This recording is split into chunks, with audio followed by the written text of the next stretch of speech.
Students, मैं doctor Seema Chauhan, associate professor geography, government arts college Kota में पदस्थापित हूँ। आज मैं आपको एडवांस ज्योग्राफी ऑफ इंडिया का एक टॉपिक है भारत के भौतिक प्रदेश। इन भौतिक प्रदेशों में से एक है तटवर्ती मैदान या तटीय मैदान। उसका बच्चों आज हम अध्ययन करेंगे। उससे पहले मैं आपको ब्रीफ में ये बताना चाहूँगी संक्षिप्त में कि भारत के कौन कौन से मुख्य भौतिक प्रदेश हैं। अब यहाँ आपको एक नक्शा दिखाई दे रहा होगा भारत का, जिसमें हम ऊपर से शुरू करते हैं।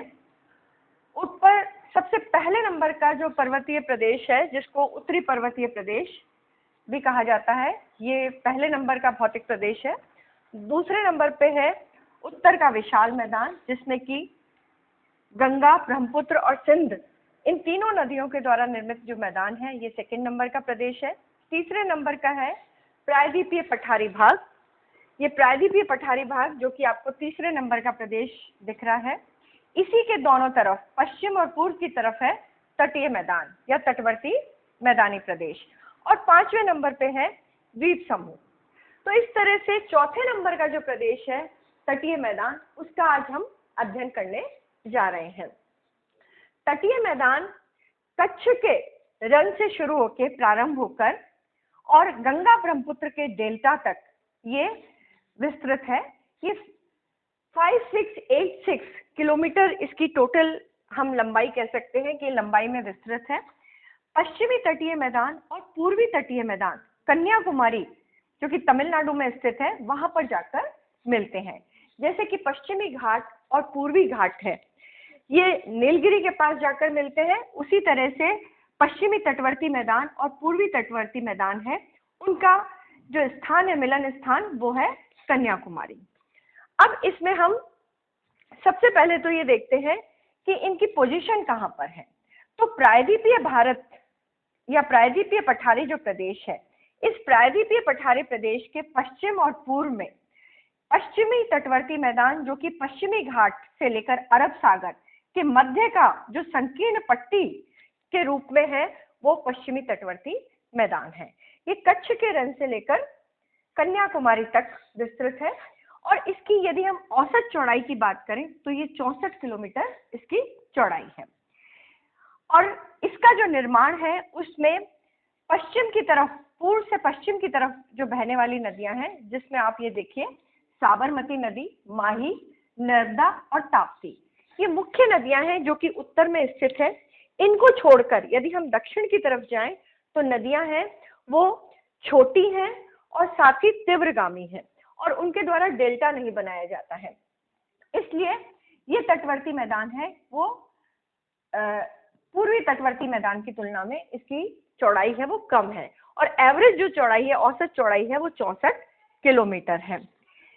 अब हम यदि मोटे तौर पर पूर्वी तटवर्ती मैदान की बात करें तो पूर्वी तटवर्ती मैदान जो है वो गंगा ब्रह्मपुत्र का जो डेल्टा है वहां से शुरू होकर कन्याकुमारी तक है। क्योंकि गंगा ब्रह्मपुत्र के जो डेल्टा है उसको हम गंगा का जो निचला मैदान, जो ये सेकंड नंबर का जो हमारा फिजिकल डिवीजन है, इसमें गंगा का जो निचला मैदान है उसके अंतर्गत हम इसको सम्मिलित कर लेते हैं।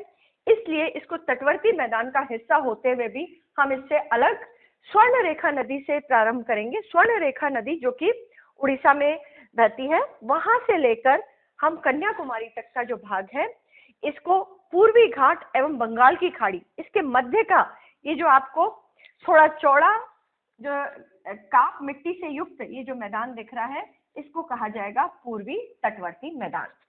यहाँ पर पूर्व की तरफ जो बहने वाली नदियां हैं वो लंबाई में भी विस्तृत है, इनके द्वारा डेल्टा का निर्माण भी होता है। इसके कारण ये जो मैदान है वो तुलनात्मक रूप से चौड़ा है पश्चिमी तटवर्ती मैदान की तुलना में।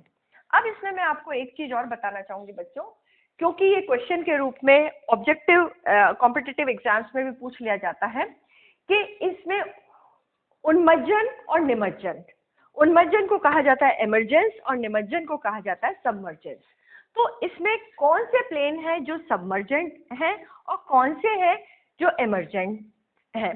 तो अब इसमें हम देखें तो इमर्जेंट जो प्लेन है, इन इमर्जेंट प्लेन में हम जिसको कि हम कह सकते हैं कि उन्मज्जन से निर्मित जो तटवर्ती मैदान है उसमें पूर्वी तटीय मैदान और पश्चिमी तटीय मैदान का जो मलाबार रीजन है, मलाबार प्रदेश है, वो इसके अंतर्गत सम्मिलित है।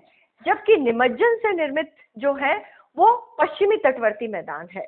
पश्चिमी तटवर्ती मैदान में इसमें गुजरात कोस्ट, कोंकण कोस्ट और कन्नड़ कोस्ट, जिसको हम कर्नाटक कोस्ट भी कहते हैं, ये कंप्लीट ये वाला जो रीजन है ये सबमर्जेंस से निर्मित है। सबमर्जेंस आप जैसे समझते हैं कि सी लेवल जो है राइज हो गया, और क्रिटेशियस काल में हमको ये चीज पता है कि हमारा ये जो गोंडवाना प्रदेश है इसका विभंजन हुआ था, गोंडवाना लैंड का, और विभंजन के कारण ये वाला जो हिस्सा है ये इसका ये पानी के नीचे डूब गया था और सी लेवल राइज हो गया था, जिसके कारण इसका निर्माण हुआ है।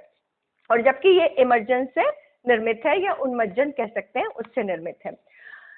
अब इसमें हम ये देखते हैं कि इन नदियों ने, जो प्रायद्वीपीय भारत पर बहने वाली जो नदियां हैं, इन नदियों के द्वारा ही इन मैदानों को विभाजित कर दिया गया है, और विभाजन के परिणाम स्वरूप इनके अलग अलग नामों से और उनकी अलग अलग विशेषताएं हैं उसके आधार पर इनको जाना जाता है।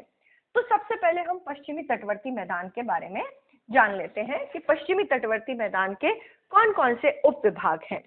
तो अब हम ये देखते हैं कि सबसे पहले तो हम इसको 5 उप विभागों में बांटते हैं पश्चिमी तटवर्ती मैदान को। पहला जो भाग है कच्छ और काठियावाड़ का मैदान है।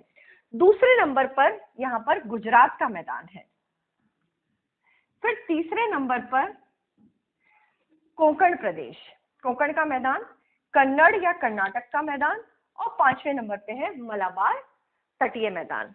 तो इस तरह से मैं वापस इसको रिपीट करती हूँ कि सबसे पहले तो कच्छ एवं काठियावाड़ का मैदान, फिर गुजरात का मैदान, फिर इसके बाद कोंकण मैदान, फिर इसके बाद कन्नड़ अथवा कर्नाटक मैदान, और तीसरे नंबर पर जो कि केरल में विस्तृत है मलाबार तटीय प्रदेश।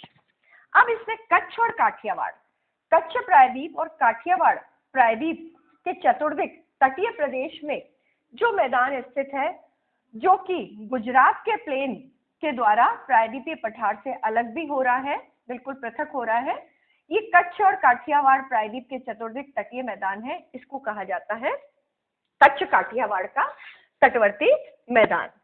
ये एक शुष्क और अर्धशुष्क मैदान है, और ये रीजन समुद्र के नीचे रह चुका है, लेकिन अवसादों के निरंतर जमाव के कारण ये एक नमकीन रेतीला मैदान है वो निर्मित हुआ है। यहाँ पर क्रीक्स पाई जाती हैं, और टाइडल बोर्ड्स के कारण यहाँ पर जो नमकीन या समुद्री जल है वो अंदर प्रवेश करता है, ये थोड़ा दलदलीय भाग हो जाता है। फिर हम बात करते हैं गुजरात के मैदान की। गुजरात का जो मैदान है ये साबरमती नदी, माही नदी, इधर नर्मदा और ताप्ती नदी जो कि एस्चुरी बनाती हैं, इनके द्वारा निर्मित ये मैदान है। ये एक उपजाऊ रेतीला मैदान है जिसमें कि गेहूं और मिलेट्स की खेती की जाती है। इसी तरह से हम इसके नीचे चलते हैं तो अब कोंकण का मैदान, कोंकण जो पश्चिम तटवर्ती मैदान का एक बहुत ही महत्वपूर्ण, ये 530 किलोमीटर लंबाई में विस्तृत एक तटीय मैदान है जो कि दमन से लेकर गोवा तक विस्तृत है। इस तटीय मैदान में जो तटरेखा है वो इंडेंटेड है, मतलब टेढ़ी मेढ़ी तटरेखा है, और टेढ़ी मेढ़ी तटरेखा में क्रीक्स, कोव्स, इसी तरह से इनलेट, इन सब के कारण क्या होता है कि बे, जिसको कि हम खाड़ी कहते हैं, तो खाड़ी है, क्रीक्स है, कोव्स है, इनलेट्स है, इनके कारण ये कंप्लीट दमन से लेकर गोवा तक का जो भाग है वो टेढ़ी मेढ़ी तटरेखा है। इसके कारण यहाँ पर बहुत ही महत्वपूर्ण जो बंदरगाह हैं वो पाए जाते हैं, जैसे कि मुंबई भारत का सबसे बड़ा बंदरगाह है, नावा शिवा है, ये भी जवाहरलाल नेहरू पोर्ट ट्रस्ट जिसको कहा जाता है, वो भी कंटेनर की दृष्टि से सबसे अधिक व्यस्ततम बंदरगाहों में से है। ये बंदरगाह यहीं पर स्थित है। ये जो कोंकण जो प्रदेश है वो 50 से 80 किलोमीटर की चौड़ाई है इसकी, यदि हम औसत चौड़ाई की बात करें। और यहाँ पर जैसे कि मुंबई है, मुंबई जो बंदरगाह है वो माहिम बे इसके ईस्ट में स्थित है। फिर इसके बाद यदि हम इसके नीचे चलते हैं तो कन्नड़ या कर्नाटक का मैदान आ जाता है जो कि गोवा से लेकर बेंगलुरु तक विस्तृत है। कन्नड़ या कर्नाटक का जो मैदान है इसकी यदि हम बात करें तो ये सबसे संकीर्ण मैदान में आता है। 30 से 50 किलोमीटर इसकी चौड़ाई है। इसमें उत्तरी जो कर्नाटक का जो मैदान है वो दक्षिण कर्नाटक के मैदान में और भी अधिक संकीर्ण है। और यदि हम पश्चिमी घाट की बात करें तो पश्चिमी घाट इस प्रदेश में कन्नड़ या कर्नाटक का जो मैदान वाला जो हिस्सा है, यहाँ पर ये काफी समुद्र के निकट पहुंच जाते हैं। और जो भी नदियां हैं यहाँ की, जैसे कि शरावती नदी है, नेत्रावती नदी है, ये कुछ नदियां हैं यहाँ पर, जिसमें कि शरावती पे गैरसोप्पा जो फॉल है 271 मीटर ऊंचा है। ये क्योंकि यहाँ पर बहने वाली जो नदियां हैं वो काफी स्विफ्ट हैं, तीव्रगामी हैं और छोटी हैं, और ये पश्चिम की तरफ अरब सागर में जाकर गिरती हैं।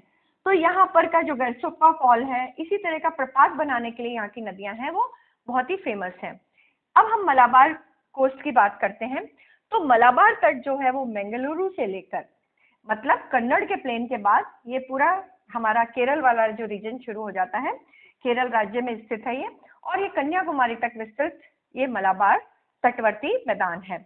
मलाबार तटवर्ती मैदान का जो है चौड़ाई है वो सर्वाधिक है, ये 100 किलोमीटर तक लगभग इसकी चौड़ाई है। अब इसमें ऊपर वाला जो हिस्सा है पश्चिमी तटवर्ती मैदान और मलाबार तटवर्ती मैदान में क्या डिफरेंस है? मतलब पश्चिमी तटवर्ती मैदान में मलाबार तटवर्ती मैदान इस तरह से अलग है कि बाकी सब तो सबमर्जेंस से बने हैं, जबकि मलाबार तटीय जो मैदान है ये इमर्जेंस से बना है, मतलब उन्मज्जन से बना है, और कयाल के लिए बहुत फेमस है। कयाल जो है लेगून झीलें होती हैं जो कि समुद्री जल के अंदर लैंड एरिया में प्रवेश करने से, और जो इसके पैरेलल जो है बहुत सारी बालू की बार्स इकट्ठी हो जाती हैं, और उसके पीछे है वो समुद्र का जल प्रवेश कर जाता है इनलेट के माध्यम से, और उनके कारण कयाल बनती हैं। इनको लोकल केरल में कयाल के नाम से जाना जाता है, और वैसे ये लेगून झीलें हैं, जिसमें कि वेम्बनाड है वो बहुत ही महत्वपूर्ण झील है यहाँ पर स्थित, और कोचीन यहाँ का मुख्य बंदरगाह है। फिर हम पूर्वी तटवर्ती मैदान की बात करते हैं। पश्चिमी तटवर्ती मैदान के बाद पूर्वी तटवर्ती मैदान, जैसा कि आपको बच्चों यहाँ दिख रहा होगा स्पष्ट रूप से कि ये तुलनात्मक रूप से अधिक चौड़े हैं। यदि हम इनकी औसत चौड़ाई की बात करें तो इनकी औसत चौड़ाई 120 किलोमीटर है, जबकि पश्चिमी तटवर्ती मैदान की औसत चौड़ाई मात्र 64 किलोमीटर थी, और इनकी 120 किलोमीटर है। अब इसमें हम स्वर्ण रेखा नदी से स्टार्ट करते हैं। स्वर्ण रेखा नदी जो कि गुजरात में है, उससे लेकर कन्याकुमारी तक ये विस्तृत है। अब इसको यदि हम